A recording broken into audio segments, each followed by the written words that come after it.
Hello, welcome to the Shoegaze in 93 channel.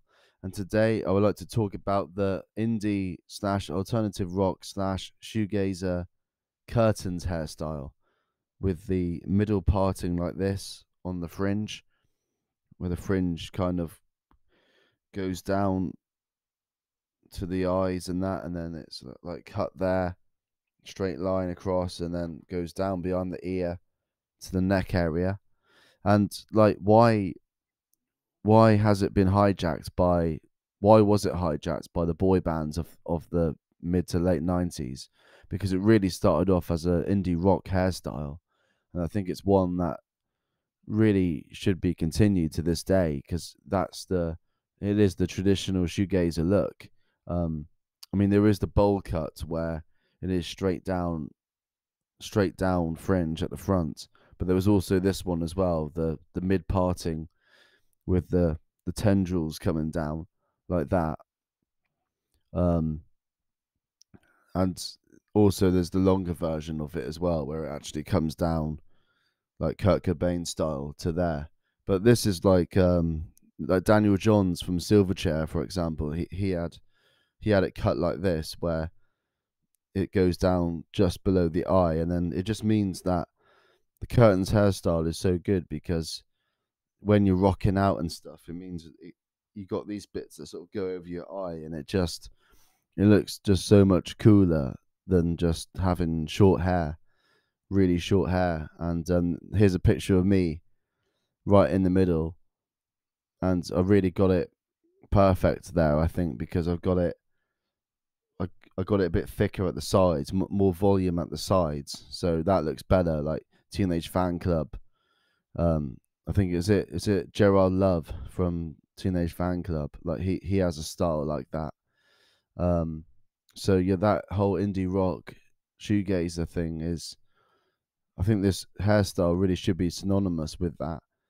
And yeah, I just thought, because like there's nothing on YouTube really about the indie rock curtains hairstyle. Like people always associate it with the boy bands, like the poppy like boy zones and all that stuff, and Backstreet Boys. But really, people forget about its roots in rock music. It was in the indie guitar, in the guitar scene. That's where it came from, really. And even Wikipedia says about it here. Um, if I can get that page up again. So yeah, here, look. So if I go Wikipedia curtains hairstyle, it says how it originated in the indie rock scene. And guys like Chapter House wore it really well, and Mark Gardner from Ride, he had the perfect curtain hairstyle. Um, yeah, and it's just really cool. And like Nick Chaplin from Slowdive, he had awesome set of curtains. Um, yeah, I just think that the hairstyle needs to come back for this kind of genre for guitar music again. I think look is really important. I think there's no point in being in a band if you're gonna be bland. That's what I always say. And because like if you got short hair, like what's it showing people? Like people just think you're a boring guy, and if you got a hairstyle, then it shows some kind of personality. It shows what you do in life, and it's not just about turning on girls or anything. I like the hairstyle because it shows what I'm into. Like it shows that I'm into indie rock and shoegaze. Like it's important for like every scene, I think, to have its own aesthetic.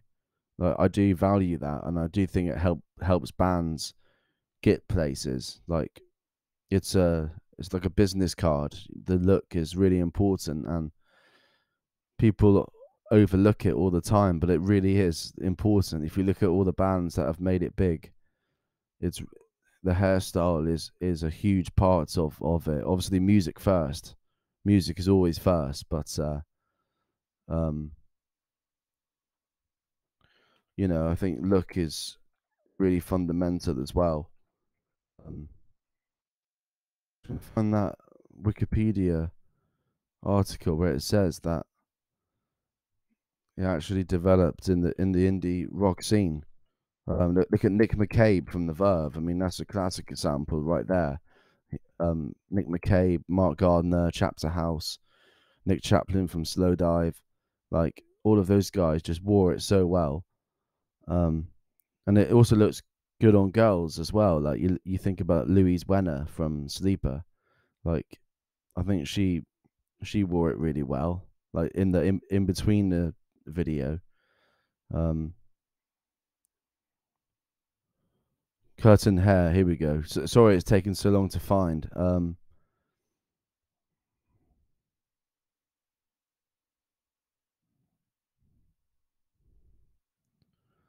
Was well fashionable in the 1800s to begin with, but yeah, here we go. Here, look. So it had a revival look in the early 90s. Look, baggy Manchester, as well as contemporary shoegaze and Britpop bands.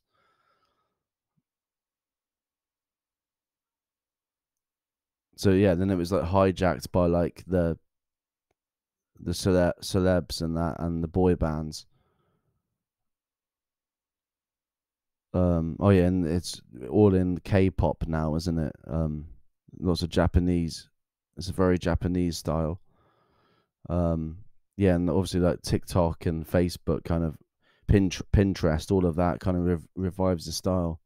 But there we go. Look, so derived from the bowl cut, made a comeback among electronic music, alternative to the mullets in the UK. Curtains were popularized during the 90s by the baggy shoegaze and Britpop bands.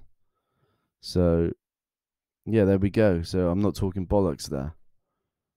Um, so yeah, I think let's have a look. Look, I mean, look at Nick McCabe here. That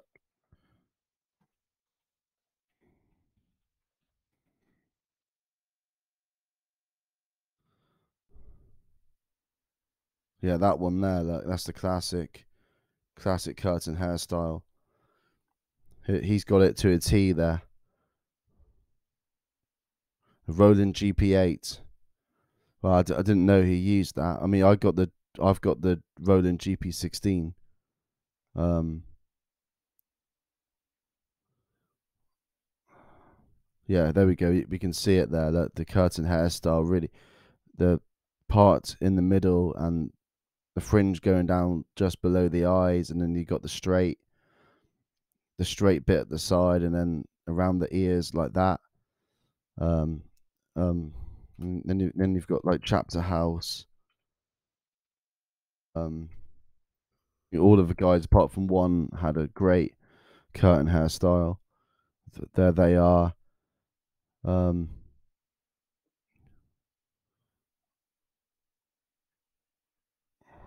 yeah, that's the classic curtains there. The much longer curtains.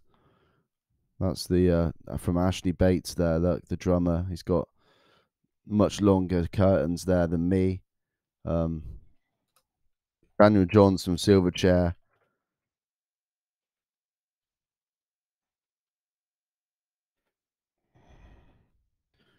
Got it more like my style. Like in the late 90s, he kind of cut it so it was like looking much more like my style. Um, around like 97 period. He had it longer to begin with, and then he cut it so it was like if I go about 99, something like that. Yeah, like that. So that's about the kind of length I've got it, and he's blonde as well, so that's the color I've dyed my hair. Um, I always think blonde looks really good with it, but so does brown as well. But so blonde has that kind of surfer dude vibe to it, which is cool. Um, yeah, it's just something a bit more rock and roll. I think when you dye your hair, it's like you're making an effort, and it's yeah, there he is. Um, but yeah, it also looks looks good on women as well. I mean, look at yeah, for the female viewers on this channel. I mean, look at Louise Wenner from Sleeper. The in between the video, especially. Um, there, like there, look, and so look, looks good on women as well. I think. Um, yeah,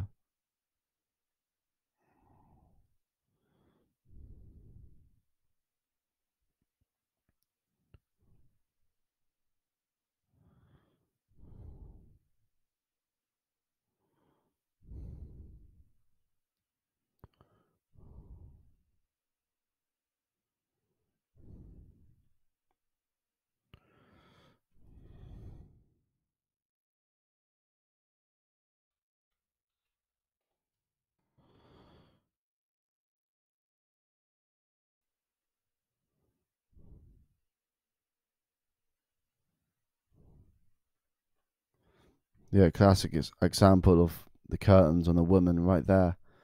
So yeah, it's quite a plural haircut. But yeah, I think it's really I think it needs to be associated with indie rock. That's the main thing. It needs to really come back, and with the baggy clothes as well and stripy stuff. That's the kind of fashion that I wear. I just thought I'd make this video to kind of go on about fashion, and obviously Mark Gardner's lost his hair these days. Um, but back in the day though, he looks really super cool. Especially from the '92 period there. Look, where he's got the baggy jumper there, and he's got the red and black Rick 330.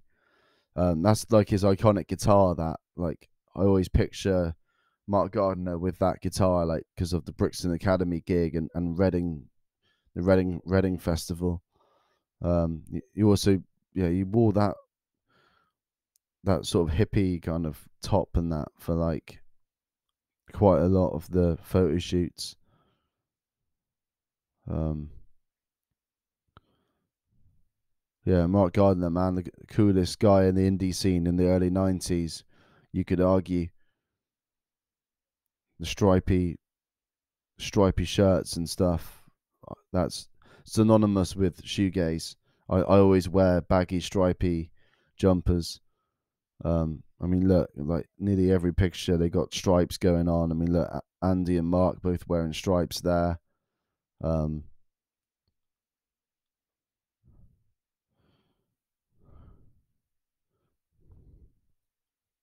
the round necks and stuff. Yeah, stripes there. Look, stripes.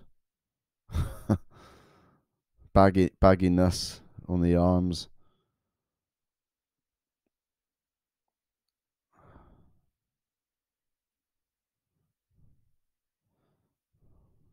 stripes again.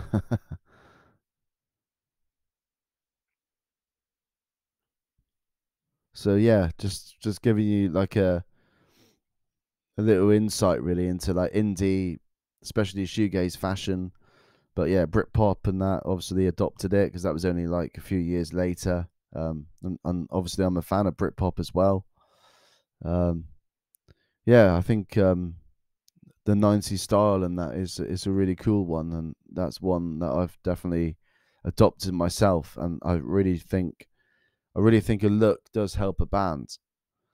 It really does. So yeah, that's all I've got to say today, guys. So take care, peace out, and I'll be back with some more great content. Hopefully, I'm going to see Slow Crush April the 15th in Bristol. So I'm definitely gonna get some good gig footage of that. Try and get like songs like Aurora and Tremble and Drift. I'll try and capture some of those songs because they are incredible live. Um, and I got Ride supporting Noel Gallagher in August in Taunton. So that's only like an hour and a half up the road. So yeah, just got to drive up there, and I really look forward to that. Seeing Ride for the 7th time in my history. Um, Started off at the Roundhouse in 2015, and then saw them play Nowhere in full for the 25th anniversary, October of the same year. Then I saw them at Hyde Park supporting The Cure, and I saw them SWX for the Weather Diaries tour, and then saw them in Oxford for the This Is Not a Safe Place tour. So yeah, I've seen them. Yeah, this will be the 7th time in August. So yeah, anyway, see you later, guys. Bye.